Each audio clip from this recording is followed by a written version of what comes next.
সুপ্রিয় শিক্ষার্থীবৃন্দ, চ্যানেলে আসার জন্য ধন্যবাদ। যারা এখনো নুরতাজ টিউটোরিয়ালস 9 ইউটিউব চ্যানেলটি সাবস্ক্রাইব করো নাই, তাদের প্রতি অনুরোধ রইল চ্যানেলটি সাবস্ক্রাইব করবে এবং বেল বাটনে ক্লিক করে সঙ্গেই থাকবে। আজকে তোমাদের জন্য থাকছে অষ্টম এবং নবম শ্রেণীর সেট সম্পর্কে পরিপূর্ণভাবে আলোচনা করব। আশা করি আজকের এই ভিডিওর পরে, এই আলোচনা শোনার পরে তোমাদের আর সেটের অঙ্ক করতে কোনো সমস্যা হবে না, নিজেরাই করতে পারবে। ডিটেইলস আলোচনা করব। চলো তাহলে শুরু করা যাক। এটি একটি টি টেবিলের সেট। অষ্টম শ্রেণীর গণিতের সপ্তম অধ্যায়ে সেট তত্ত্বের মৌলিক ধারণাগুলো সহজভাবে বোঝাবো। চলো তাহলে শুরু করি। সেট কি? বাস্তব বা চিন্তা জগতের সুসংজ্ঞায়িত বস্তুর সমাবেশ বা সংগ্রহকে বা একত্র করাকে সেট বলে। সহজ ভাষায় বলতে গেলে কোনো নির্দিষ্ট বৈশিষ্ট্য থাকা একাধিক জিনিসের সংগ্রহকে সেট বলা হয়। মনে রাখবে, নির্দিষ্ট বৈশিষ্ট্য থাকা। যেমন আপনার পড়ার টেবিলের বইগুলোর সেট, বইগুলো নির্দিষ্ট বৈশিষ্ট্যের। প্রথম 5টি স্বাভাবিক সংখ্যার সেট, 1 2 3 4 5, সকল ভাওয়েলের সেট। জার্মান গণিতবিদ জর্জ ক্যান্টর 1845 থেকে 1918 প্রথম সেটের ধারণা দেন এবং এই ধারণাটি সেট তত্ত্ব, সেট থিওরি নামে পরিচিত। সেটের বৈশিষ্ট্য সুসংজ্ঞায়িত, ওয়েল ডিফাইন্ড। সেটের উপাদানগুলো সুনির্দিষ্ট হতে হবে যাতে কোনো বস্তু ওই সেটের সদস্য কি না তা স্পষ্টভাবে বোঝা যায়। যেমন লম্বা মানুষের সেট একটি সুসংজ্ঞায়িত সেট নয়, কারণ লম্বা কথাটি আপেক্ষিক। এটার কোনো নির্দিষ্ট উচ্চতা এখানে বলা হয় নাই যে কত ফিট কত ইঞ্চি হলে লম্বা হবে। স্বাধীন, ইন্ডিপেন্ডেন্ট। একটি সেটের প্রতিটি সদস্য স্বতন্ত্র বা আলাদা হতে পারে। ক্রমনিরপেক্ষ, অর্ডার ডাজেন্ট ম্যাটার। সেটের উপাদানগুলো কোন ক্রমে লেখা হলো তা গুরুত্বপূর্ণ নয়।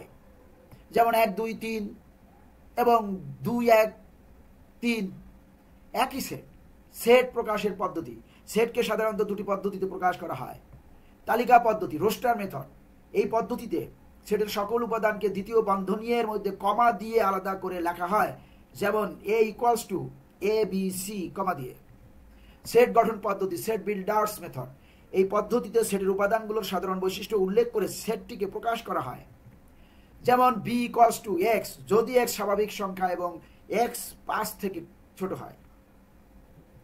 এর মানে হলো বি সেটটিতে সমস্ত স্বাভাবিক সংখ্যা রয়েছে যা 5 এর ছোট। স্বাভাবিক সংখ্যা হলো ধনাত্মক পূর্ণ সংখ্যা 1 2 3 4 ... সুতরাং 5 এর চেয়ে ছোট স্বাভাবিক সংখ্যাগুলো হলো 1 2 3 এবং 4। অতএব সেট বি কে তালিকা পদ্ধতি বা রোস্টার আকারে প্রকাশ করা হলে তা হবে B = 1 2 3 4। বিভিন্ন প্রকার সেট। সসীম সেট, ফাইনিট সেট। যে সেটের উপাদান সংখ্যা গণনা করে শেষ করা যায় তাকে সসীম সেট বলে। যেমন 1 সপ্তাহের 7 দিনের নামের সেট। এই সেটটিকে তালিকা পদ্ধতিতে বা রোস্টার ফর্মে প্রকাশ করা হলে তা হবে S = শনিবার রবিবার সোমবার মঙ্গলবার বুধবার বৃহস্পতিবার শুক্রবার। অসীম সেট, ইনফাইনিট সেট। যে সেটের উপাদান সংখ্যা গণনা করে শেষ করা যায় না তাকে অসীম সেট বলে। যেমন সকল স্বাভাবিক সংখ্যার সেট। স্বাভাবিক সংখ্যা হলো ধনাত্মক পূর্ণ সংখ্যা 1 2 3 4 ... গণিতে এই সেটটিকে সাধারণত n ন্যাচারাল নাম্বারের প্রতীক দ্বারা প্রকাশ করা হয়। তালিকা পদ্ধতিতে বা রোস্টার ফর্মে এই সেটটি হলো n = 1 2 3 4 ... এটি একটি অসীম সেট কারণ এর উপাদান সংখ্যা গণনা করে শেষ করা যায় না। ফাঁকা সেট, এমটি সেট। যে সেটে কোনো উপাদান থাকে না তাকে ফাঁকা সেট বলে। একে সেকেন্ড ব্র্যাকেট বা এই চিহ্ন দ্বারাও প্রকাশ করা হয়। এটাকে নাল সেটও বলে।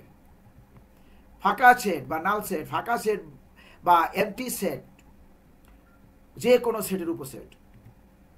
যেমন ফাঁকা সেট 1 2 3 এর উপসেট নিজেই নিজের উপসেট।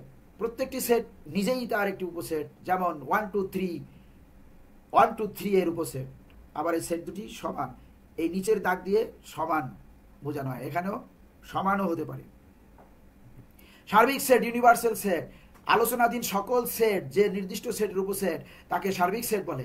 একে সাধারণত ইউনিভার্সালের ইউ দ্বারা প্রকাশ করা হয়। কোন সেটকে সার্বিক সেট হিসেবে বিবেচনা করা হবে তা আলোচনার প্রসঙ্গের উপর নির্ভর করে। উদাহরণ, সংখ্যার ক্ষেত্রে যদি এ ইকুয়ালস টু 2, 4, 6, 8 এবং বি ইকুয়ালস টু 1, 3, 5, 7, 9, এটাকে জোড় সংখ্যার সেট এবং এটাকে বিজোড় সংখ্যার সেট বলে।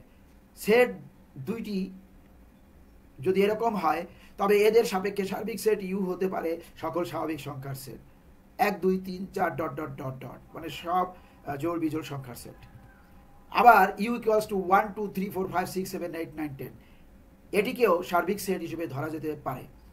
মানুষের ক্ষেত্রে যদি একটি স্কুলের 10ম শ্রেণীর ছাত্রদের সেট এ এবং 9ম শ্রেণীর ছাত্রীদের সেট বি হয়, তবে ওই স্কুলের সকল ছাত্রছাত্রীর সেটকে সার্বিক সেট ইউ হিসেবে গণনা করা হয় বা বিবেচনা করা হয়। ইংরেজি অক্ষরের ক্ষেত্রে যদি A equals to A, E, I O U অর্থাৎ ভাওয়েলের সেট হয় বা স্বরবর্ণের সেট, তবে এর সাপেক্ষে সার্বিক সেট ইউ ইকুয়ালস টু হতে পারে ইংরেজি বর্ণমালার সকল অক্ষরের সেট অর্থাৎ 26টি অক্ষরের set. U equals to A B C dot dot dot dot Z. উপসেট সাবসেট যদি এ সেটের সকল উপাদান বি সেটের উপাদান হয় তবে একে বি এর উপসেট বলা হয়। মনে করি দুইটি set A equals to 1, 2, B equals to 1, 2, 3, 4। এখানে এ সেটের সকল উপাদান 1 এবং 2 বি সেটের মধ্যেও বিদ্যমান, সুতরাং এ হলো বি এর একটি উপসেট অর্থাৎ A subset of B, A B এর উপসেট। আরও কিছু উদাহরণ, C equals to A B C, D equals to A C, যেহেতু ডি এর সকল উপাদান সিতে আছে তাই ডিসি এর একটি উপসেট ডি সি এর উপসেট।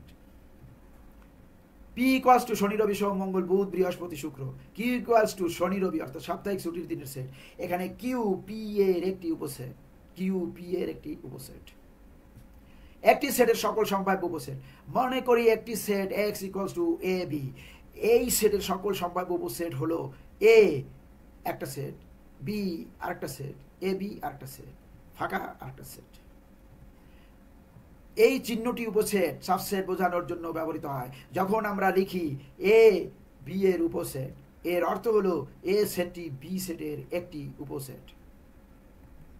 এর মানে এ সেটের প্রত্যেকটি উপাদান বি সেটের মধ্যেও রয়েছে। এর সাথে সম্পর্কিত আরেকটি চিহ্ন হলো এটা আর এটা, একটার নিচে দাগ আছে একটার নিচে দাগ নাই, উপসেট বা সমান এটা।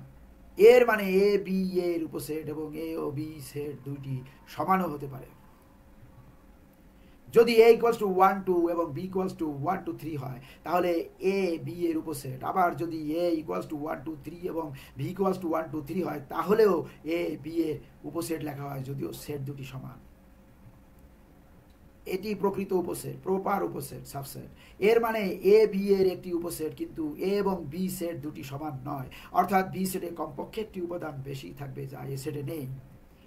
যদি এ ইকুয়ালস টু 1, 2 এবং বি ইকুয়ালস টু 1, 2, 3 হয় তাহলে এ বি এর প্রকৃত উপসেট, কিন্তু যদি এ ইকুয়ালস টু 1, 2, 3 এবং বি ইকুয়ালস টু 1, 2, 3 হয় তাহলে এ বি এর প্রকৃত উপসেট লেখা যাবে না। সহজ কথায় নিচের দাগটি সমান চিহ্নের এক দাগ, সমান হতে পারে বোঝায়, ঠিক যেমন ছোট বা সমান চিহ্নে ব্যবহৃত হয়। সংযোগ সেট, ইউনিয়ন সেট, দুই বা ততোধিক সেটের সকল উপাদান নিয়ে গঠিত সেটকে সংযোগ সেট বলে।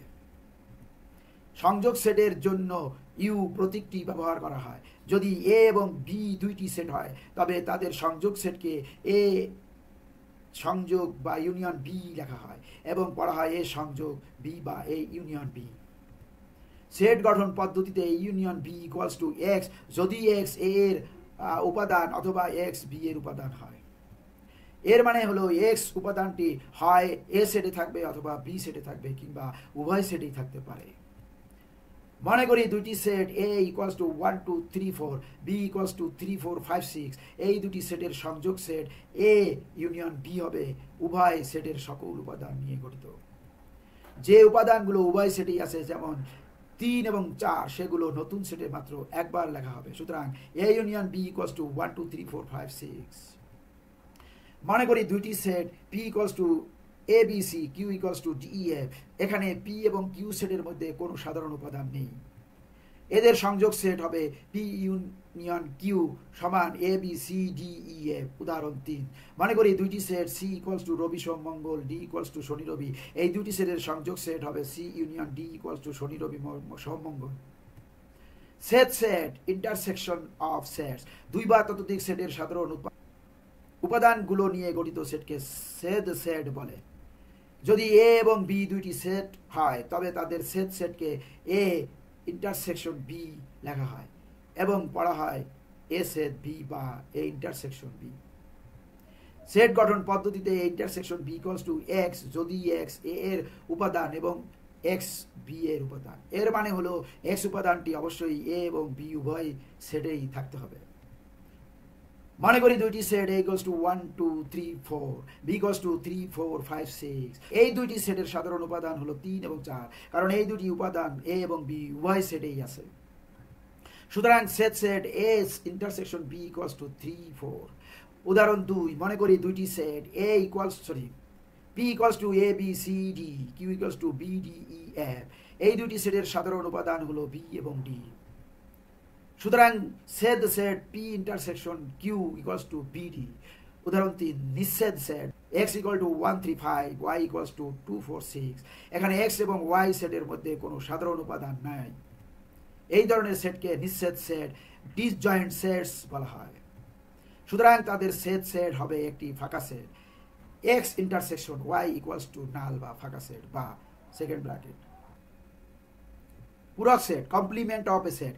কোনো নির্দিষ্ট সার্বিক সেট ইউ এর একটি উপসেট এ হলে এ সেটের উপাদানগুলো বাদ দিয়ে সার্বিক সেটের বাকি সব উপাদান নিয়ে যে সেট গঠিত হয় তাকে এ সেটের পূরক সেট বলা হয়।